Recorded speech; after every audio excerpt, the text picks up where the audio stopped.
कभी कभी ऐसा लगता है ना कि हम हमेशा सबसे जुड़े हुए तो हैं, लेकिन फिर भी कहीं ना कहीं अकेले हैं। तो आज हम लू मैरिनॉफ की किताब द पावर ऑफ डाओ में गोता लगाएंगे और देखेंगे कि इस मॉडर्न प्रॉब्लम का एक बहुत पुराना, बहुत गहरा समाधान क्या हो सकता है। तो आज हम क्या क्या देखने वाले हैं। सबसे पहले हम ये समझेंगे कि भाई आज की इस भागदौड़ भरी दुनिया में दाव की जरूरत ही क्यों है। फिर हम इसकी जड़ों तक जाएंगे, इसकी नींव को समझेंगे और फिर देखेंगे कि इस ज्ञान को हम अपनी जिंदगी में, मतलब अपने अंदर, अपने रिश्तों में और यहां तक कि समाज में कैसे उतार सकते हैं। और हाँ, आखिर में हम इसे सिर्फ एक फिलॉसफी की तरह नहीं बल्कि जीने का एक तरीका बनाने की कोशिश करेंगे। हम ना एक बहुत ही अजीब, मतलब विरोधाभासी दौर में जी रहे हैं तो हम पहले से कई ज्यादा कनेक्टेड, लेकिन महसूस अकेला करते हैं। टेक्नोलॉजी ने हमें सुपर एफिशिएंट बना दिया है, पर हम थके हुए भी उतने ही हैं।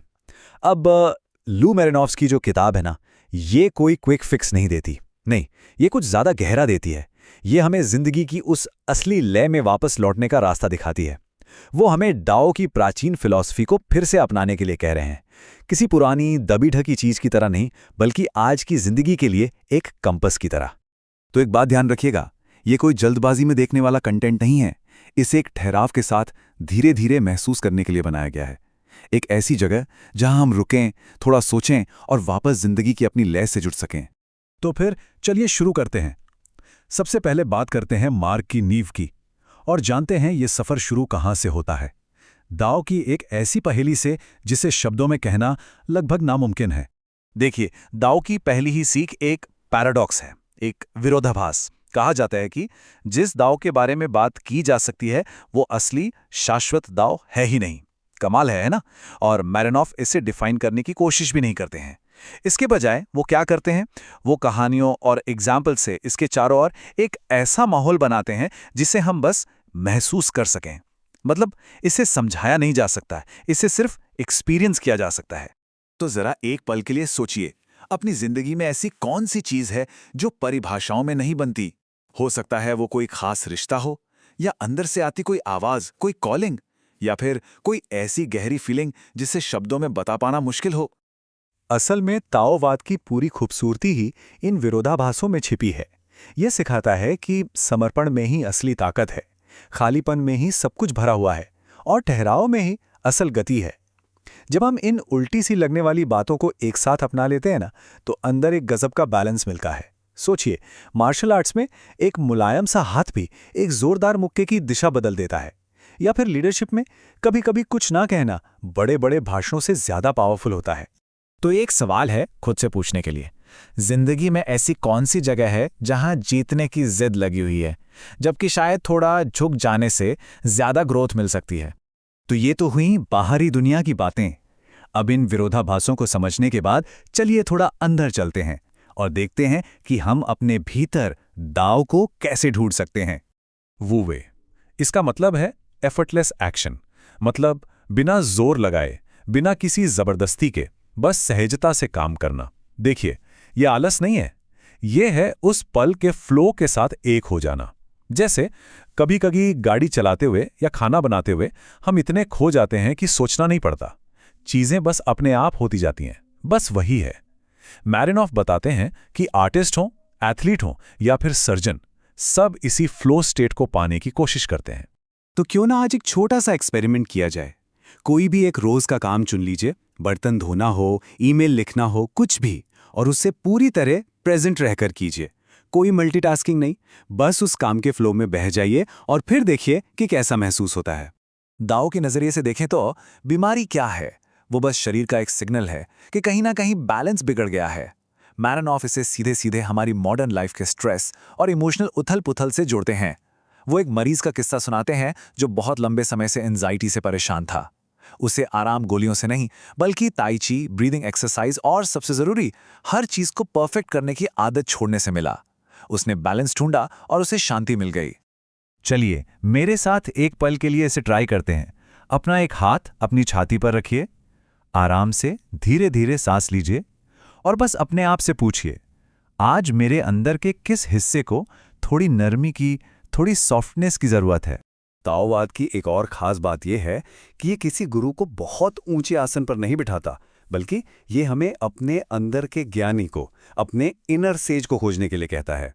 मैरिनॉफ हमें अकेले में समय बिताने, नेचर में जाने और गहराई से सोचने के लिए इनकरेज करते हैं, ताकि हम उस अंदर की आवाज़ को सुन सकें।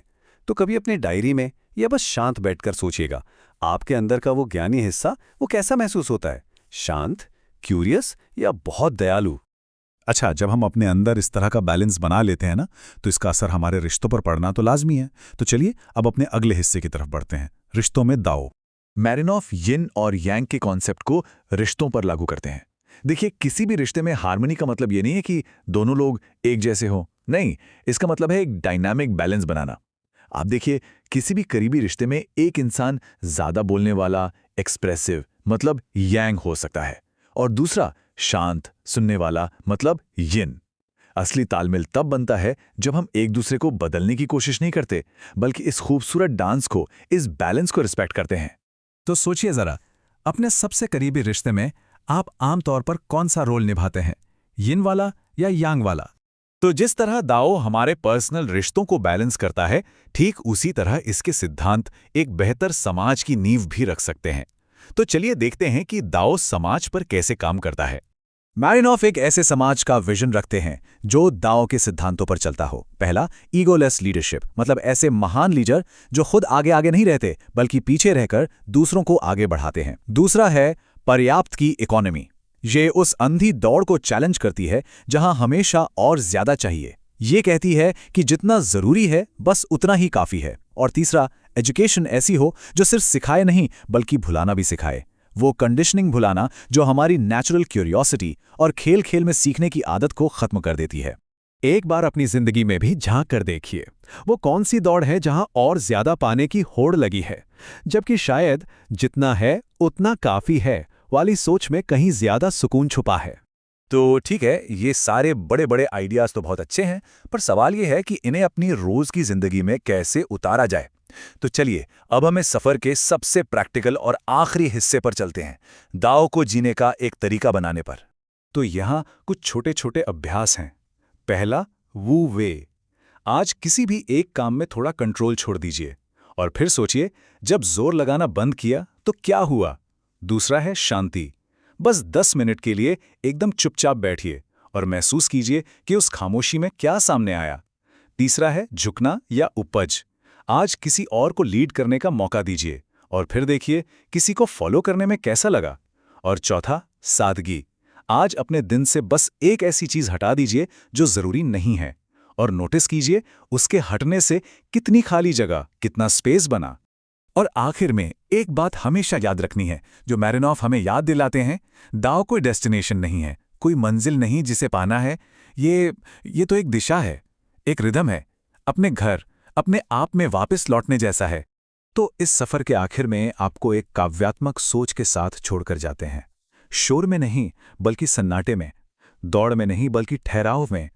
रास्ता किसी न किसी तरह खुद को जाहिर कर ही देता है। कोई नक्शा नहीं, कोई मंजिल नहीं, कोई जोर लगाने की जरूरत नहीं। बस हैरानी भरी नजरों से चलते रहो, जिंदा रहो।